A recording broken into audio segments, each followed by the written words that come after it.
I'm Kathy Antunes, Vice President of KONA, and these days neighborhood advocates are saying we're not NIMBYs, we're NIMPYs, meaning not in my pocketbook. Neighborhood advocates do not want to be subsidizing the broken development business model of sprawl. Sprawl has been defined as the premature development of rural land or failure to maximize infrastructure. NIMPYs offer another definition, a built environment which fails to generate enough tax revenue to pay for the services it requires over the long term. An example of this problem exists within proposed changes to Sarasota 2050. 2050 permits high-density development outside the urban service boundary, conditional on fiscal neutrality, open space, and mixed-use design requirements. The fiscal neutrality standards of 2050 protect the taxpayer against short-term infrastructure costs, but it's the mixed-use design standards that ensure long-term costs can be met. Such costs would include road maintenance, sewer maintenance, and the salaries, pensions, and benefits for public employees. The same 3,000-acre parcel of land, rural land, under existing zoning in Sarasota can be built out to 18 to 600 dwellings. But under the 2050 optional overlay plan, that 3,000 acre can be built out to 15,000 dwellings, representing a density increase of 2,500 to 83,000%, a huge value to the developer. But in exchange, it must be built in a mixed-use walkable fashion, and these mixed-use design standards are critical to ensuring the long-term fiscal health of our community.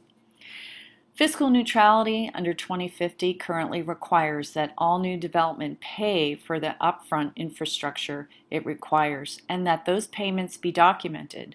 Proposed changes to 2050 would have existing taxpayers pay for some or all of the new housing infrastructure with no reporting on the part of the developer. So how does mixed-use design ensure long-term solvency? Well, Joe Mincozzi and Peter Katz developed a new metric, tax yield per acre, and studied Sarasota County's tax base. They determined that county residential brought in $3,600 per acre per year, and multifamily about $7,800. But it was the mixed-use low-rise at 2 stories that saw a big leap in tax revenue, $92,000 per acre per year, and the high-rise brought in about $1.2 million per acre per year.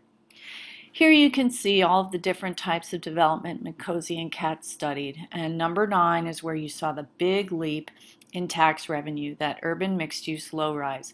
We're not advocating for towers everywhere. You don't need huge tall buildings to make a big difference in your municipal budget.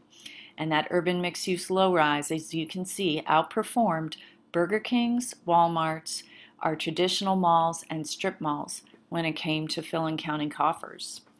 Mincozzi concluded it took a suburban multifamily housing development 42 years to pay off its infrastructure, while a downtown tower paid it off in 3 years.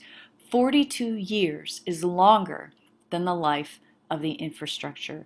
Clearly, we need good mixed-use design to keep ourselves solvent over time.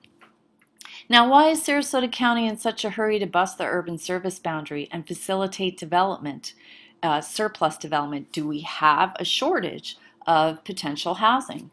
Well, in the unincorporated county, we've got an inventory of about 45,000 potential housing units, and that's 3 times projected 10-year demand of 15,000. But that's not all. When you add in the city of Northport at 70,000 units, the city of Sarasota at over 10,000 units, you're looking at a supply 600 to 800% higher than projected 10-year demand. And NIMPYs are saying, please, we must focus building inside the urban service boundary where infrastructure already exists. What do we want? We want infill and redevelopment. We know infill development costs about 1/3 for infrastructure because much of the infrastructure is already there. Mixed-use projects generate more tax revenue, as we've seen. And we want investments in existing neighborhoods. We do not want to see existing neighborhoods poached of services and tax dollars to facilitate surplus development. Sarasota 2050, interestingly, does have an objective to encourage infill development and a policy to ensure that infill development receives expedited review. However, these policies have not been implemented.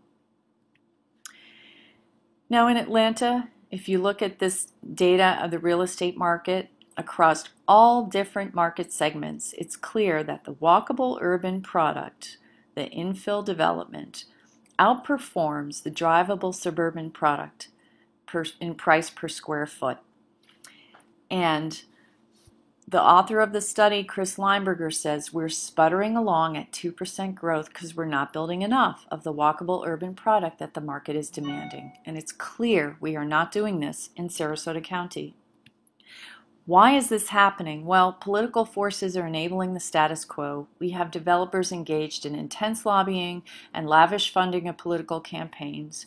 Their favored consultant, a hired consultant, Donna Arduin, was hired by the county. She's basically recommended throwing out the rule book when it comes to Sarasota 2050 standards, and this has had a chilling effect on real analysis. What's at risk for NIMBYs? Urban sprawl and job sprawl, increased taxes and reduced services.